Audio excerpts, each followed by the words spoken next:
how Jira works. Hi guys, welcome back to another video, and in today's video we're going to be taking a look at Jira, and I'm going to be giving you a quick tutorial on how it works. So let's get into it. So as you can see, I'm over here. Jira, it's a company owned by Atlassian Softwares, and what it does is basically used for managing your work. So here you can see we've got software development, marketing, project management, IT, different categories, right? So what we're going to do is we're going to go ahead and sign up. Then the process is actually pretty simple. We just simply click on the Google button over here and we should be good to go. We can also check out their pricing plan as well, but we'll get to that later at the end of the video. Not free, but you can still use it for free. So I'm going to go ahead and continue with Google. All right, so here you can see I already had an account and I can click on continue to get started. From here, you can go ahead and sign up for free, up to 10 users. No credit card is needed. Free up to 10 users, so you can add your own team as well if it is below 10 or approximately 10. So now it's going to go ahead and get things ready for you. So just sit back, relax, let it do its thing. All right, so here we go. Next, we're going to go ahead and select the template to get started. So we are in the project management section. So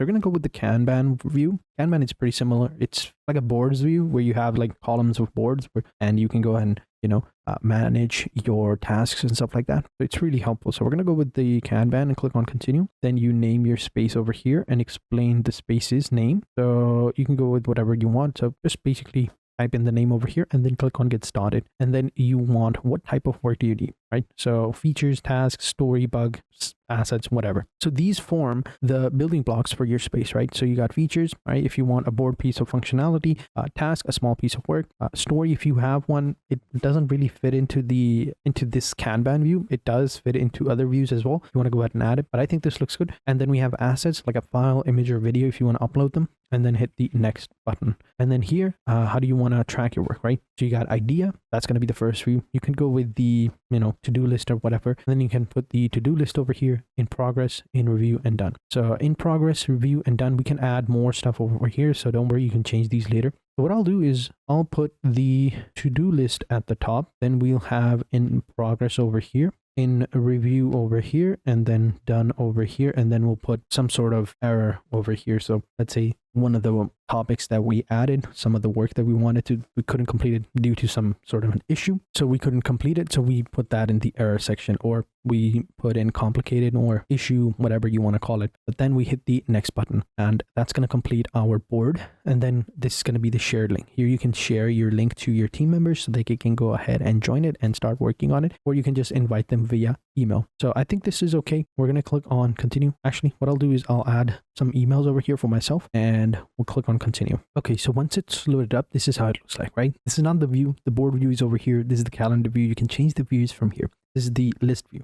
Here you will see all of the tasks that you have, and each task will have like this little button. It'll extend it and show you some subtasks as well. So task number 1 will always have Can1. It's kind of like a tag, right? So in the board section, if we go here, this is how it looks like. We have our to-do lists over here, in progress over here, in review. These are the exact same things that we created. So here we go. These are going to be our tasks. So this is how it's going to look like, right? So if you want to create a task, just simply click on the create button over here, and then your task will be created. You can click over here onto the features. It's a task, it's an asset, add to work type, edit work type, and manage them, right? And you can also add a date and assign it to someone as well. So for example, I'll just say that we'll just take this video for example. So let's say that our task is to create a tutorial on Jira. So I'll add the title over here like that, and then we should hit the enter button. Boom, our task is now created. Now you can see right here, we open it up, Can4. Click on Can4. This is the entire task over here. It'll open up. It will give you the entire description basically. Here you can pretty much do anything. You can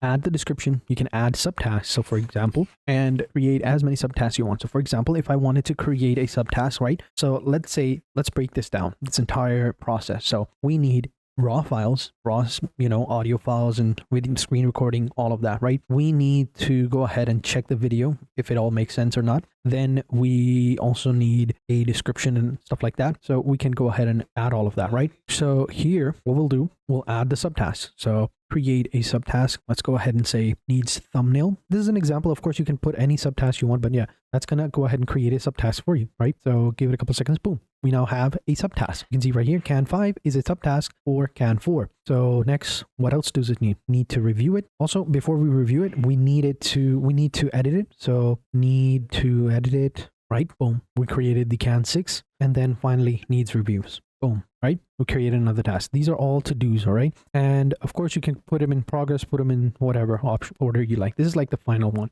You can create subtasks like this. Now, if we scroll down, we can add linked over here, like links to certain videos that we can go ahead and watch and say like, okay, we want our product to be created like this one, like an example video. So you can add that over there. Down below, we can also add the comment section where we can add comment. Who's working on this? Can I get an info? Can I get an update? What's taking so long? All of those. On the left-hand side, we have the deets, right? So we have the assignee over here, the priority, the parent, if it has one, the due date, labels, team, start date, and then we can create like a whole development, right? So let's go ahead and say that this is a high priority and there is no parent because this itself is a parent. We select the due date by clicking on the calendar icon and we want it to be finished by the 1st of the month. Then we add labels. We can create multiple labels, but there's no label found as of yet. So we can just go ahead and type in. So let's say we want this video to be created 20 minutes plus. So we'll just say 20 min plus like that. And this will be a new label. We'll click over there. Boom, labels can't have spaces. Oh, sorry. But I think this works. Let me go ahead and create it 20 minutes plus. We'll just type in this 20 minutes plus. Click on the label. Boom. This is going to be our new label. And team who's working on this, we can go ahead and assign it. Click over here and we'll assign the other guy. Boom. And this is it. It's as simple as that, right? We have our subtask, we have our description, we have the title, and we have the priority set, the due date set, the label set. Everything looks good. Then we just basically close it up, right? Then we can go back into this section and close this up. And also, if you come over here onto the left hand side, we can go ahead and move it, export it, whatever you want to do, you can go ahead and do it. So it's as simple as that. Then if you want, you can create a related work over here. Click on add this to specific apps. We'll get to that in a sec. We can also add different apps within Jira so that all of our apps are connected. For example, if you have a team on Slacks, you can go ahead and connect Slacks so that you can go ahead and communicate it. And we'll also try to create some automations so that whenever something happens, some update happens to a task, it'll automatically go ahead and notify the entire chat within Slack. So this is how you can create tasks, assign them, assign priorities, basically do everything. Go ahead and take a look at different views and what they mean. So here at the top, you'll have all of your views, right? So this is the board view. This is the Kanban view. This is my go-to to go ahead and get started with everything. And this is the calendar view. So all the tasks that you will have are going to be shown over here. So we can see that in January, we can go ahead and create our own tasks. This is kind of like a roadmap that you can create. And here are our most recent ones, right? So here, this is the equivalent. We can just go ahead and move them and drop them down like that. So these are the most recent ones. Where is the subtask? So this one is in review. So what I'll do is, since this is to-do list, I'm going to go ahead and move it right here in progress section. And then we'll click on calendar. And now we should have that option over here. I still can't see it. Let me go back into the board section and check it out. So open this up. It's in progress. Yeah, we've already set a due date. It should pop up. Maybe if I remove the due date, let's see. So yeah, over here looks good. Assigned as well. History over here. These are all the subtasks. And let's go ahead and take a look. So now if we go into the calendar, it should pop up over here. There we go. So this is our main task. So let's say that we want this to be completed, right? But we also need it. We'll go ahead and put it right here in the 5th, right? And we need the thumbnail by the 5th as well. And we need it to be edited. We need it to be finished, edited in the 1st. And we need it to be reviewed in the 2nd. So this looks good. That's how you can go ahead and manage your calendar as well. So next is the timeline view. And this is how it looks like. These are all of the legends that we have over here. So we can create epics over here. Now, if you don't know what an epic is a large body of work that you break down into smaller pieces of work, like a story, like a bug, like a task, stuff like that, right? So here you can create a epic and whatever you want, right? Just type in that. So this is going to be our epic, right? Then if we open it up over here, this is our body. Here we can go ahead and describe it, child work items, linked work items and everything. And we have the Confluence content as well if you want to go ahead and add it. If you click on this plus button over here, you can create child work. You can click on the more actions to go ahead and change the work color, create a specific work item over here, and you can add dependencies as well. So this is most likely a big project that you want to go ahead and work on. You can go ahead and create like a whole timeline of it to see where you are at. So it's pretty helpful if you are creating large pieces of work. So then we have pages, and within pages, you can create like whole blank pages of documents so that you can create like a whole document of what your team is doing, what this project is about, what are the tasks, what's the team, what's the resources, everything over here. You can even create meeting notes and everything. So here is some previews of examples. This is like a product requirement. These are decisions, these are meeting notes, these are retrospective. If you want to see more templates, click on the explore template section over here. And here you can go with, let's say, project management, right? That's the one that we want. Then here we got all these different options. Then we got the project plan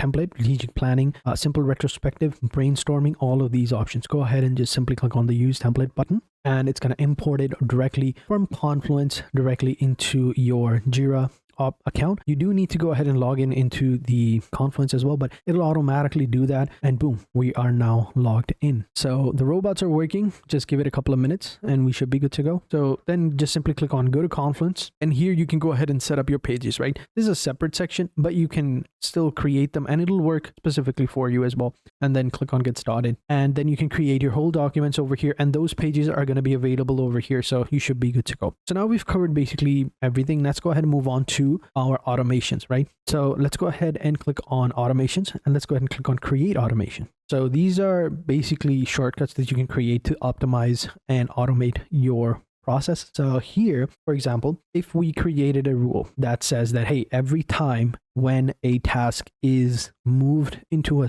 different tab, notify or send a text message or notification in Slack or in whatever group chat that your team is working on. You can create that over here. So let's go ahead and create the first rule. First rule is like this: when something happens, and if you have a condition, if it doesn't have a condition, you can skip this. And for each branch, then do this. That's pretty basic and pretty much it. So let's go ahead and click on next. So here is our action or our trigger. So this thing happens, right? Then we can add a condition. If this is also the status, then do it. If not, you can skip it. And then we add the action, and then we create the whole automation. And it's as simple as that. Let's get started. So for example, these are all the triggers, right? So let's say that when work item is moved, here we go. Let's say move, right? We select our project over here. That's the project. Then click on next, then add the action. If you want to add condition, you can, but for now, we'll go ahead and click on add action. Then we go ahead and say send customized email, send email, or notification. We can even search for it over here. So let's search for notification or send. Yeah. So here we go, send Slack message, right? Then we connect Slack. So this way you'll also learn how to connect a third-party application. So let's click on send Slack message. Let's go ahead and click on connect. I'll also open up a new tab and open up my Slack workspace. All right, so I'm logged in, and now we just simply go ahead and approve and accept the permissions. Give it a couple of seconds to load everything up, and it's now connected. Boom. So now we send the message. So you select the channel, right? Or select the channel name, whatever, and then you send the message. So if you click over here on this button, you can select, the whole option. So let's say work item moved. All right. These are like the moved options. So let's say we got all these different options, a creator or signee, or actually click on list. These are all like, date functions and stuff like that. Or what we can do actually is come back over here and choose something else. So delete that. All right, so I think this looks good. I also added a branch that says for all current work items. So I changed it to comment. Then we'll see. Then you just turn on the rule. You can name it whatever you want.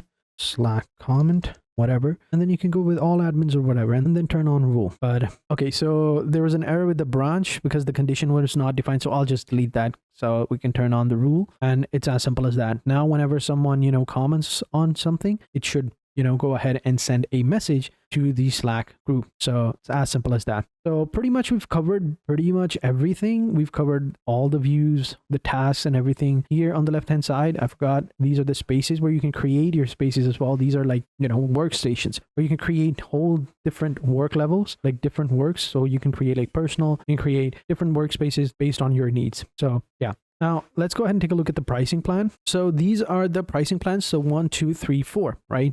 including the enterprise. So these are the pricing plans. We got the free, the standard, and the premium. Free one, of course, is free. You get all these different options like unlimited goals, project tasks, and stuff like that. You get backlog, lists, boards, timelines, calendar. You get reports and dashboards, 100 automation rules after 100 automation rules per month, and 2 gigabytes of storage as well. You also get support from Atlassian community, and you can add up to 10 users. If you have a bigger team, you might need to go ahead and upgrade to standard or even premium. The standard is $7.91 per month, and you can see everything right here. So everything from the free plan, plus you get all these different options. You get roles and permissions, external collaborations, multi-region data setting, and 1700 automation rules per month, which is quite a lot. You also get 250 gigabytes of storage compared to just 2 gigabytes, which is a substantial increase in my opinion. 9 to 5 regional supports, and you get 2 hours response time on critical issues, and up to 100,000 users per site, which is good. But if you want more, you can go ahead and select the premium option, which is $14.54 per user per month, and you get everything from the previous plan. You also get cross-team planning and dependency management. You plan, track goals, projects, dependencies in one place. You get customizable approval processing, so you can add approval steps to your workflows that require sign-offs. You get customizable onboarding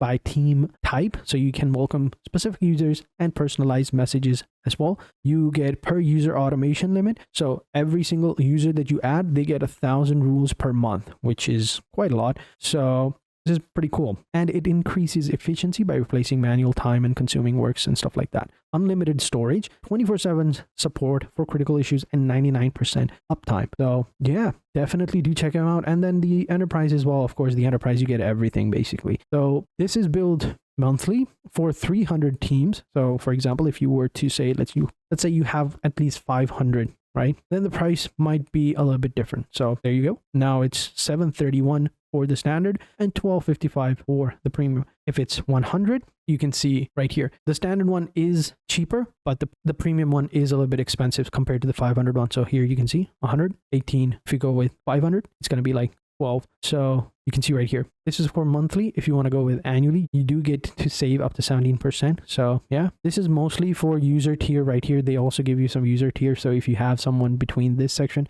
then of course it's going to be a little bit different. So what if you have, let's say 800? Now it's a little bit different, right? So you can see right here, standard is $697 and premium is $1142. It depends on how many users you have. So there you go. These were all the things you needed to know about Jira, how you can go ahead and create projects, how you can create spaces, how you can create tasks, how you can invite people, all the boards, all the views, the summaries, how you can create pages, and you also get forms option as well. I forgot to mention that. And if you want to have some more views, you can click on this plus button and you can go ahead and check out more views over here. So thank you guys for watching. Hope you guys enjoyed this video, and until next time, take care and goodbye.